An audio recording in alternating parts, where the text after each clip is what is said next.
Welcome to the deep dive. Today, we're doing something a little different. Yeah. You sent us this really unique interview with a man named Lalan Babu.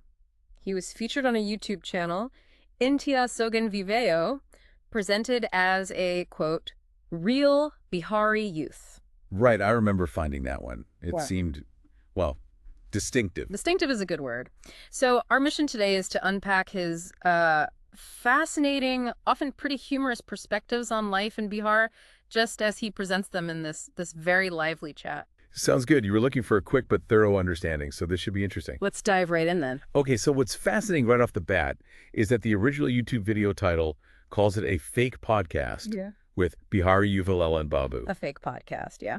But the transcript we have, I mean, it really gives us a peek into some interesting perceptions and maybe some apparent realities, all through the eyes of this one guy. It feels like a rich source. Even if it's potentially, satirical, it's definitely a viewpoint. Absolutely, a very specific viewpoint. Okay, so let's jump into the actual conversation. The interviewer, who calls himself Prashan Kumar, gets straight to the point. Almost the first thing he asks Lalan Babu is about his caste. Right after the names. Hmm.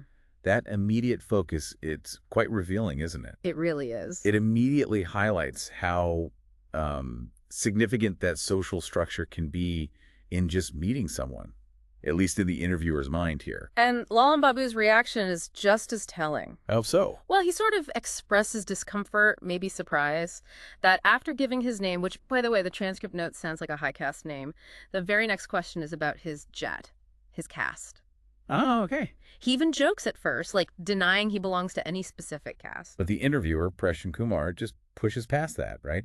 Doesn't really acknowledge the joke. Exactly. He keeps pressing, wanting to know the jat. There's this insistence on needing to categorize him socially. And he even says why, doesn't he? Something about seating. Yeah, determining niche baithana hai ki upar baithana hai, whether to seat him lower or higher based on caste. Wow. That really underscores the hierarchy that caste can still play, or is perceived to play, in just basic social interactions. Definitely. And then Lalan Babu makes this really sharp observation. He says, look, regardless of my actual caste, my Bihari identity, that's obvious. How does he put it? He says, hum boli se Bihari laga, hum kapta se Bihari laga. Basically, I seem Bihari from my speech, I seem Bihari from my clothes, my whole manner. So that's the primary label he feels people react to. It seems so. Like maybe that regional identity is even more immediately noticeable than caste in this context. Or at least that's how he feels he's being seen. That's a crucial point. It suggests that identity is layered, and maybe the regional aspect hits first. Then he makes this analogy comparing the N-word and the B-word. The B word meaning Bihari. Yeah. He says Biharis can use the term among themselves, but it might land differently, negatively, if it comes from outsiders. That speaks to that whole dynamic of in-group versus out-group language, doesn't it? How labels get reclaimed but can still sting from others? Right. It suggests the shared identity, but one that might carry some baggage or negative stereotypes in the wider world. And then there was that sarcastic remark about not appearing Bihari being a matter of pride. Yeah. There are so many layers to that one statement. Absolutely. It hints at maybe a stigma attached to the identity in some situations, and maybe even some, internalized bias, Yeah. a desire to escape stereotypes. It's subtle, but powerful. Okay, so moving on from identity, the conversation shifts to what Lalan Babu actually does, and his descriptions are quite a journey. Where does he start? He jokingly says, IAS in the blood. Ah, the classic aspiration, the Indian Administrative Service. Huge prestige. Exactly, but he immediately clarifies he's just preparing for the civil service exam, Yeah. and the implication is, well, that it's a real struggle. So the aspiration versus the reality. IAS in the blood reflects that dream of security and status, but preparing hints at how tough it actually is to get there. Then he throws in this line about donating blood so that people from other states can become IAS officers. Oh, wow. That's darkly humorous. A way of highlighting his own perceived lack of progress, maybe. Seems like it, that mix of humor and resignation, it kind of pops up again and again in his answers. A coping mechanism, perhaps, Yeah. for dealing with difficult circumstances or limited opportunities. Could be. And it gets even more interesting, or maybe concerning. He talks about running for police recruitment. Okay, another government job path. Yes, but he very casually mentions seeking bribes to get selected. Whoa, that's a pretty stark statement about how he sees the system working. Or maybe how he thinks it works. It definitely raises questions about perceptions of corruption in recruitment. Whether it's real for him or just exaggeration for effect, it paints a worrying picture. Yeah, Philly. And then, almost like the last resort, he acknowledges Mazdori manual labor. As the fallback plan. Yeah, if all else fails. But he says it like there's no real preparation for it, it's just what's left. If the aspirational paths like IAS or police don't work out, That highlights a potential lack of diverse career pathways, or maybe just a huge societal focus on those government jobs above everything else. it suggests a kind of hierarchy of work where government jobs are way up top, maybe because of the perceived security and influence? Which leads us right into the next point, doesn't it? This intense focus, maybe even obsession, with government jobs in Bihar. Exactly. Lalan Babu explains it very directly. He says you need both paisa or power, money and power, just to survive there. And government jobs are seen as the source of both. Right. So you see this incredibly strong drive for government jobs, not just for yourself, but for your whole family's future. It really underscores a perceived lack of other reliable ways to get those necessities. That's a very pragmatic, if somewhat bleak, explanation he gives. It suggests a context where stability and influence feel essential, and these jobs are the main ticket. He even brings up the idea that one government job can secure Satpushte. 7 generations, that's a powerful image. It really is. It speaks to this deep desire for long-term security, stability that goes way beyond just one lifetime, protecting the whole family line. You often see that kind of long-term thinking in places where maybe other kinds of economic stability feel less certain. It makes sense. And then comes this absolutely wild anecdote about his grandfather. Okay, I remember this one. The grandfather was a chaprazi, an office peon. Yeah, a lower-level administrative worker. And he claims the grandfather's pension is still supporting the family years after his death. Okay, pensions can be valuable, but then it gets weird, right? Oh, it takes this incredibly dark, humorous turn. He gives this fictional account of keeping his grandfather's death a secret for 10 years. Feeding his paralyzed body Greek salad to keep up appearances for the pension authorities. Exactly. It's shocking, completely absurd. But through that dark humor, it just hammers home the immense value they place on that government pension. It's like a lifeline. The detail about the skeletal remains and the pension still coming. It's surreal. It's so over the top, you almost don't know whether to laugh or be seriously disturbed, but it definitely sticks with you. Highlights how crucial that stable income is perceived to be. It really does. It uses that hyperbole, that exaggeration, to make a point about the security of government pensions in a way a simple statement just wouldn't. Okay, so we're deep in this discussion about government jobs, pensions, survival, and then bam. What happened? Total change of subject. Lalan Babu suddenly starts promoting the Winstow gaming app because it's IPL cricket season. Wait, what? Like an actual product placement? Mid-interview. Seems like it. It's really jarring. It completely breaks the flow of talking about these pretty serious social and economic issues. It's unexpected. He just launches into this whole spiel, calls it India's #1 gaming app, lists games, Ludo, Carom, Snakes and Ladders. The whole marketing pitch. Yeah, real players, real cash rewards, super fast withdrawals via UPI and Paytm. The whole 9 yards. He even throws in a 45 sign-up bonus and a Euro 500 cashback coupon. Wow. Okay. Well, it certainly highlights how advertising can creep into almost anywhere these days. Maybe it was prearranged. You'd have to assume so, Yeah. given the detail. And then he mentions referral bonuses. Oh, yeah. Like what?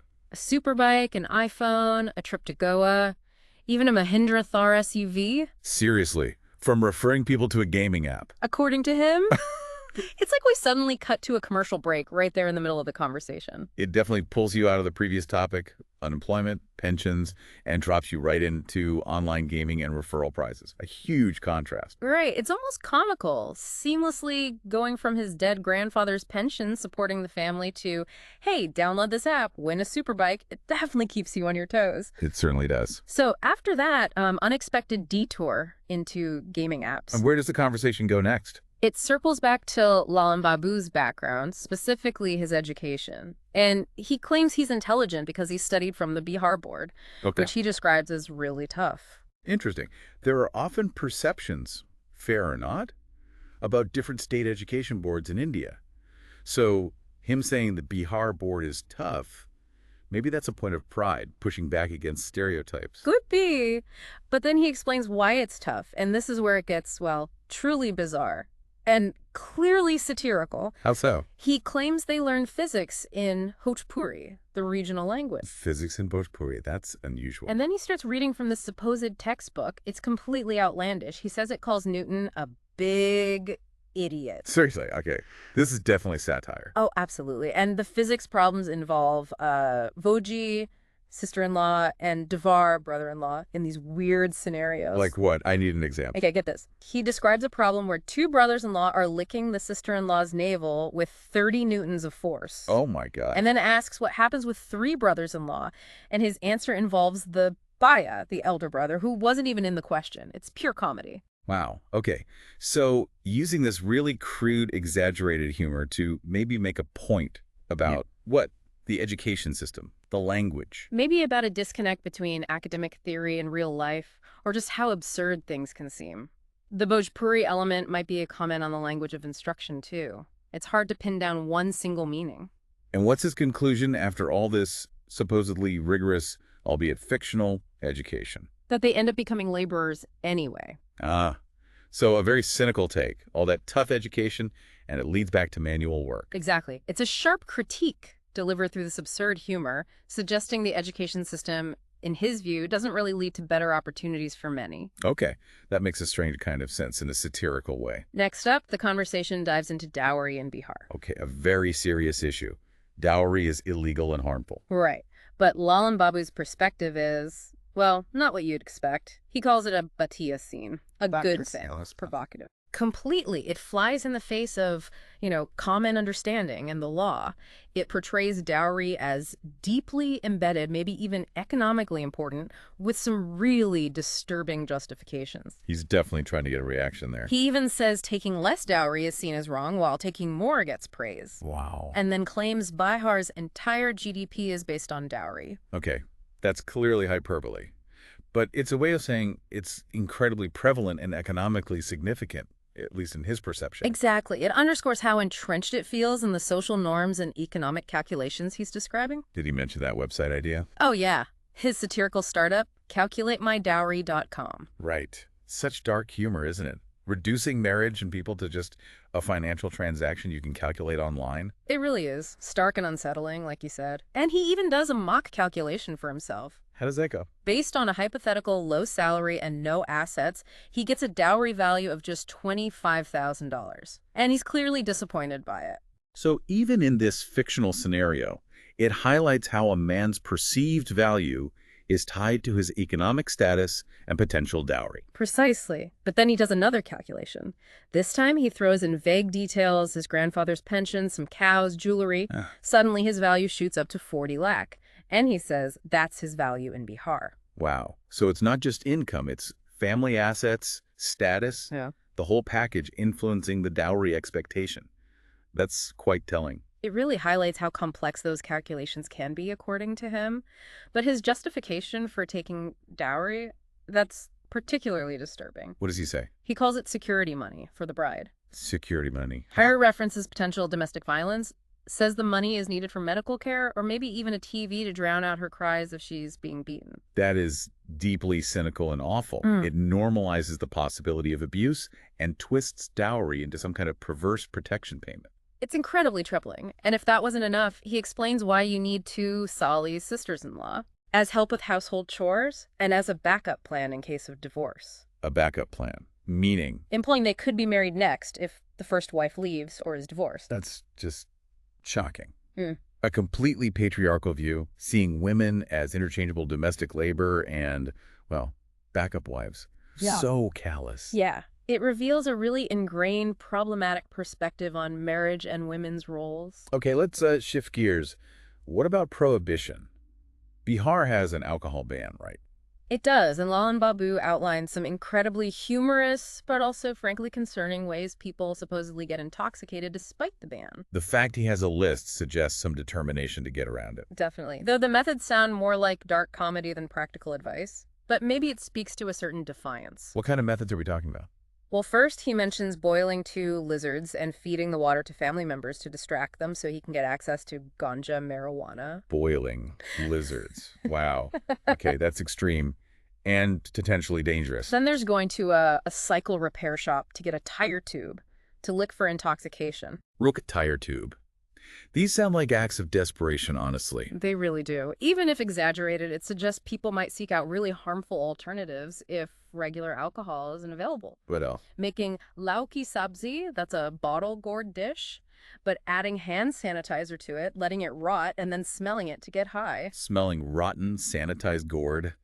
Good grief. And he tells this story about a snake also getting intoxicated from it and becoming an IT Baba. An IT Baba, like a tech-savvy holy man, the absurdity just keeps escalating. It really does. It highlights the potential unintended consequences of Prohibition people getting creative, but in potentially very dangerous ways. These anecdotes, however funny they're meant to be, point to real health risks with unconventional methods. But then after all these wild stories, he just casually admits Daru is everywhere anyway. Oh, so despite the ban and the weird methods, alcohol is still available. Apparently. He even mentions his preferred time for drinking 8:000 p.m., referencing a popular brand name. So it suggests the prohibition might not be entirely effective, leading to an underground market, maybe? That seems to be the implication, a disconnect between the law and the reality on the ground. Interesting. Okay, moving to maybe slightly lighter topics. What about cricket and movies?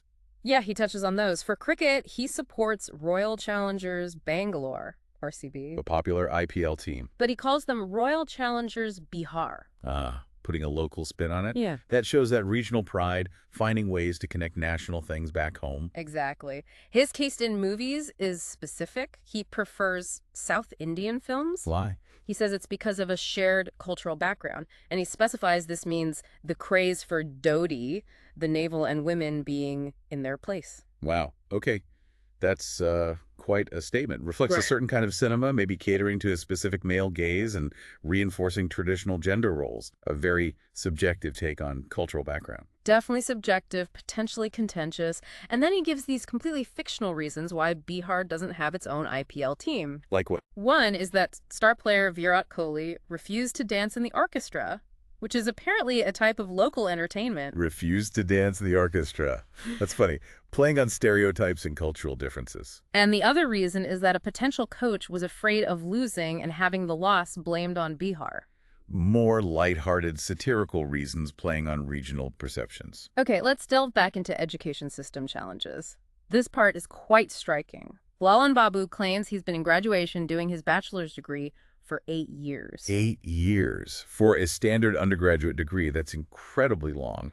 Points to some potentially serious systemic issues, right? Absolutely. Major delays. Why does he say it takes so long? He blames delayed exams and results, but then he gives this hilarious, absurd reason for the delays. Which is? He claims it's done deliberately to prevent unemployment, and also because of rampant paper leaks and thefts. Thefts of what? Get this list. The master's MMS video, exam papers, the date sheet paper, and even the master himself and the entire college. The college was stolen. The absurdity level is just off the charts. Completely. It's using that extreme exaggeration to highlight potential chaos, inefficiency, maybe corruption within the system, delays, leaks, everything in a really memorable, funny way. Stealing the whole college. Yeah. Okay, that definitely paints a picture of significant potential disruptions. Now let's switch to crime rate and this thing called the Patidar issue. What's that about? He mentions a very high murder rate, likely exaggerated again, and says he can't afford a Sipari. A contract killing. Yeah, for his Patidar. He explains a Patidar is usually a male relative involved in land or property disputes. These seem like a huge source of local conflict. Okay, so high crime rates, or at least the perception of them, and these intense local disputes over land involving relatives. The Sipari comment is darkly humorous again. And he explains the Patidar issue with this incredibly elaborate, farcical story. Another one? Yep, about a gourd vine from his property climbing onto his Patidar's tree. A gourd vine. Yeah. It leads to a massive conflict, the police get involved, and the gourd ends up getting arrested. The gourd was arrested. Okay, this is using a tiny, absurd dispute to represent these bigger, maybe intractable land issues, and perhaps how the legal system handles them or fails to. Seems like it. The arrested gourd is such a vivid image of bureaucratic absurdity, maybe. It's humorous, but likely reflects real underlying tensions that can blow up over small things. He also lists other significant local issues. Improper distribution of mangoes from a shared tree, a neighbor's roof water draining onto his land. So everyday frustrations mixed in with the bigger land disputes. Highlights the intensity of local conflicts, big and small. His frustration boils over when he says that if Patidari these disputes ended, Bihar would just join Nepal. Whoa, that's quite a statement. An extreme way of saying how deeply ingrained and problematic he sees these local conflicts are, redrawing national borders if they stopped. It's definitely an over-the-top expression of frustration. Okay, what about development? How does he see Bihar progressing? His views are pretty unconventional. He thinks development will just happen akanakse suddenly, like the Big Bang. Spontaneous development. Yeah. That's optimistic, but maybe unrealistic.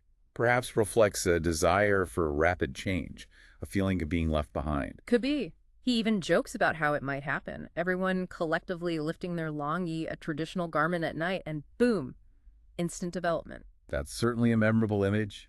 Humorous, absurd, maybe highlighting a perceived lack of control over the process. And then there's his cynical view that Bihar's development is actually hindered by road construction in Mumbai. In Mumbai, how does that connect? It doesn't, logically. It's likely a satirical comment, right? Highlighting a disconnect, maybe a feeling that development focus is elsewhere, on major cities while local issues are ignored. A sense of neglect. That makes sense as satire. An illogical connection pointing to perceived disparities. All right, let's talk politics. How does Lalan Babu describe the political scene? He calls politics Bihar's favorite sport. Like football in Bengal or cricket in Maharashtra? And the favorite food associated with this sport. Morga pot, chicken and rice. Okay, so that analogy suggests politics is deeply woven into the local culture, a major topic of interest and discussion, maybe even tied to social events and food. Seems that way. And then he tells the story about election time. Another one? Let me guess, it's satirical. Pure political satire. He talks about taking free alcohol and chicken from all the political parties. Okay, playing the field. But then he says the chicken, after drinking the alcohol, started laying eggs defying biology. Laying eggs after drinking alcohol. Okay. And he got rich selling these magical eggs. It's a completely farcical story, obviously, using humor to comment on potential corruption, maybe. The transactional nature of local politics, voters being swayed by freebies. That's how it comes across. A humorous, exaggerated take on possible electoral malpractices and how voters might play the game. And what about his own voting habits? He's surprisingly blunt. He admits he ultimately votes for someone from his own caste. Apne hijat ke bakanar, he calls him, meaning a foolish person from his own caste. Regardless of their merit. Yeah. And he says he's usually influenced by the free alcohol he got. Wow. That's a very candid, almost critical admission about caste loyalty trumping competence in politics, at least for him in that scenario. It's a direct, somewhat cynical commentary on how caste identity can drive voting. So speaking of caste again, Yeah. how does he talk about the caste system itself beyond politics? He presents some really contradictory views here. On one hand, he denies there's discrimination, but then he immediately describes segregated living arrangements, people using separate utensils, avoiding physical contact between different caste groups. So the classic contradiction, denying overt discrimination while describing practices that clearly show segregation and hierarchy are still influencing daily life. Exactly. It highlights that gap between maybe stated ideals of equality and the lived reality where these social divisions persist. And does he see any use for the caste system? Well, this is strange. He says it's necessary for determining marriage and affairs. Necessary for affairs. How does that work? He implies that having an affair within your own caste is risky because it might lead to pressure to marry, which he seems to see as undesirable. So you need to know caste boundaries to look outside them for affairs. That is a very specific, unconventional, and frankly bizarre take on the social function of caste in relationships. A paradoxical view. Definitely unique. Okay, now for something truly out there, the phenomenon of bridge theft. Bridge theft, as in stealing an actual bridge. According to Lalan Babu, yes. And he gives a detailed 5-step process for how it's done. A 5-step process for stealing bridge. The absurdity alone, but the detail makes it funnier. It's completely surreal. Step 1, wait for a bridge to be built. Okay, logical start. Step 2, build a house near it. Step 3, nighttime reconnaissance, or Reiki. Casing a bridge. Step 4, convince everyone nearby to help you move the entire bridge across the river. Move the bridge. He doesn't elaborate on the physics. Step 5, break it down and sell the iron. Where? In the African black market. And he adds this detail that the iron is then used to beat Bihari laborers working in Africa. Wow. The whole story is wild, but that final detail is just bizarrely specific and darkly ironic.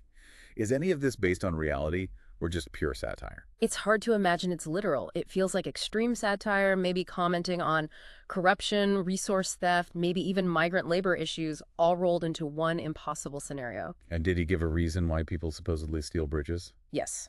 His explanation, probably facetious, is to prove the government wrong when they claim their bridges are durable. Ah, so adding a layer of anti-establishment defiance to the already absurd act, distrust of authority. Exactly. Okay, shifting to culture again, Bhojpuri cinema and music. What's his take? He has a very negative view of the films themselves, calls them bahut ganda, very dirty. Does he like anything? He